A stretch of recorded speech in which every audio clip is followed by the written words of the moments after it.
Recordá que hace pocas semanas hubo un plebiscito entre los colombianos después de 50 años de guerrilla para ver si llegaba la paz. Lo primero que le preguntó Pablo Weisberg es justamente sobre el plebiscito. Fíjate este reportaje exclusivo, uno de los reportajes importantes de este año de economía política, al jefe de la FARC. Escúchalo.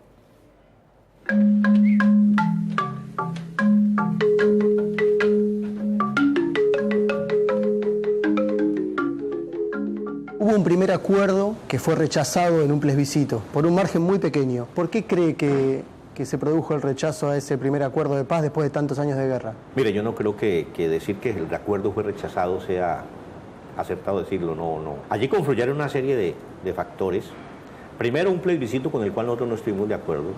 Nosotros sí estuvimos de acuerdo y lo plasmamos ahí en la mesa, de que lo que surgiera de esta mesa de conversaciones fuera refrendado por el pueblo.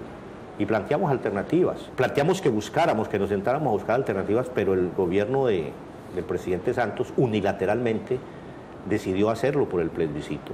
¿Por qué cree que iban por el plebiscito? Intereses políticos. Intereses políticos. De todas maneras, tienen allá ellos también sus contradicciones y sus pujas. Y se lo advertimos, dijimos, eso del plebiscito no, porque además el plebiscito en la figura es una figura constitucional válida, pero es para refrendar políticas del presidente. Es un aplauso, se aplaude o no se aplaude X decisión presidencial del presidente. Entonces, en Colombia en este momento hay una situación social compleja, hay mucha inconformidad por la política económica y social del presidente. El presidente arrancó con mucha propaganda en sus inicios con lo de las 5 locomotoras que iban a impulsar el desarrollo del país. Esas locomotoras prácticamente se les descarrilaron todas. Entonces, llevar a la gente a votar los acuerdos, a darle el visto en el plebiscito los acuerdos, implicó eso, de que muchos pensaron de que era validar las políticas del gobierno. No diferenciaron las dos cosas. Además de la desinformación que hubo, de los sectores que impulsaron el no, desinformaron, tergiversaron. El gobierno no hizo promoción, no hizo pedagogía, no hizo propaganda, no difundió los acuerdos en su espíritu y en su letra. A nosotros no se nos permitió, se nos puso muchas limitaciones para hacerlo también.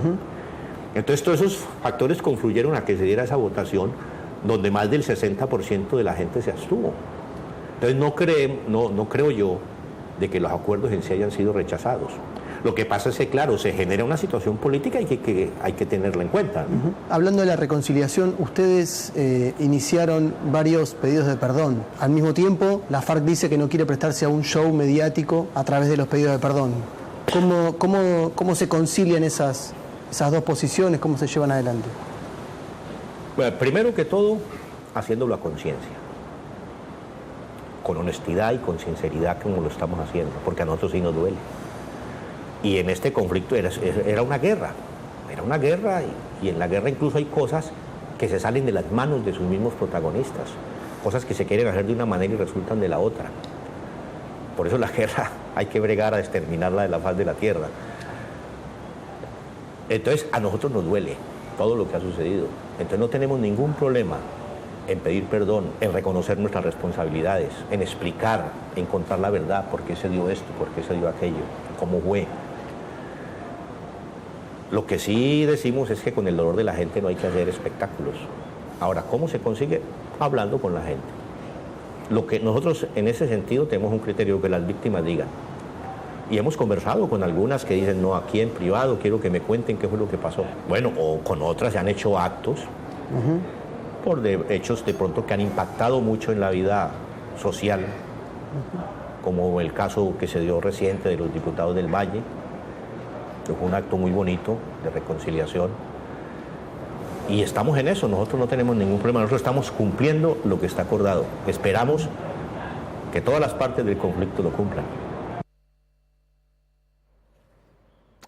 2 puntos para remarcar en esta muy buena pregunta que le hizo Pablo Weisberg. Una es que él tampoco estaba de acuerdo con el plebiscito como método para buscar la paz. Él dijo, bueno, es el presidente el que tenía que firmar y en todo caso después el plebiscito era para decir estoy de acuerdo o no. Y segundo, habla de los medios de comunicación, que como desinformaron para llegar a eso. Pero después Weisberg le pregunta, bueno, ¿ustedes fueron socios del narcotráfico? ¿Ustedes fueron narcotráfico? ¿Cómo es la historia? Ahí tenés la respuesta. Uno de los temas que generó mayor discusión durante el acuerdo y que incluso genera diferencias en otras organizaciones políticas es la relación entre la FARC y el narcotráfico. La FARC apoya el narcotráfico, la FARC se financia con el narcotráfico. Le agradezco la pregunta porque permite esclarecer.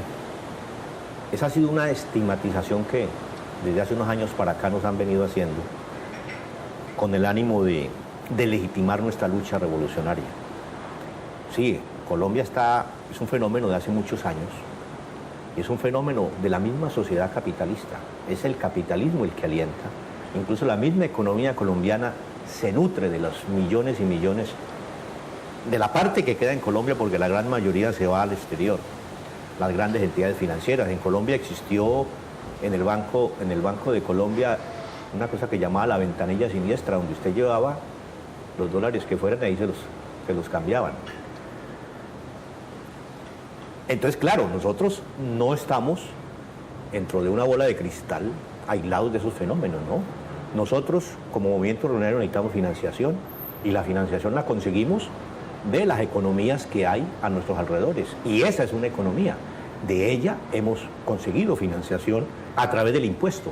Nosotros le cobramos impuesto a los narcotraficantes en toda su actividad, pero no somos narcotraficantes porque, y esto lo entienden muy bien los revolucionarios, que son revolucionarios, que el ser narcotraficante es incompatible con el ser revolucionario. El día que uno se vuelva narcotraficante deja de ser revolucionario. Nosotros, como organización revolucionaria, hubiéramos desaparecido hace rato si fuéramos narcotraficantes. Es más, y no lo negamos, hay gente nuestra que se ha perdido, cuadros guerrilleros, que los absorbe, porque ese es un fenómeno sumamente complejo, que incluso en los acuerdos está uno de los puntos de la sustitución de cultivos. Hay un acuerdo muy bueno, muy importante, vamos a ver la implementación, si esta clase dirigente está dispuesta a asumir ese acuerdo en todos sus componentes, y vamos a quitar la materia prima que se nutre ese fenómeno del narcotráfico, que también le genera muchos problemas a la sociedad colombiana porque se cambian todos los valores.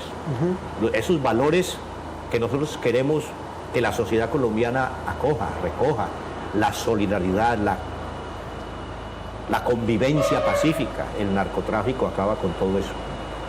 Entonces, en ningún momento nosotros nos consideramos narcotraficantes, y en cualquier escenario lo podemos demostrar. Bien. Bueno, muy impresionante cuando uno ve este tipo de reportajes. Digo, el jefe de la FARC dice, nosotros no somos narcotraficantes, cosa que obviamente era lo más importante que él quería sacarse de encima, pero a la vez dice, nosotros le cobramos impuestos a los narcotraficantes. Es decir, nosotros en ese lugar somos el Estado y por lo tanto le cobramos impuesto al narcotráfico. Impresionante la respuesta en un reportaje histórico al jefe de la FARC. Nos vamos a la tanda, 30 segundos, y seguimos con el futuro, el futuro político. Digo, pasó en Nicaragua. ¿Este hombre puede ser presidente en el futuro de Colombia? Ya volvemos.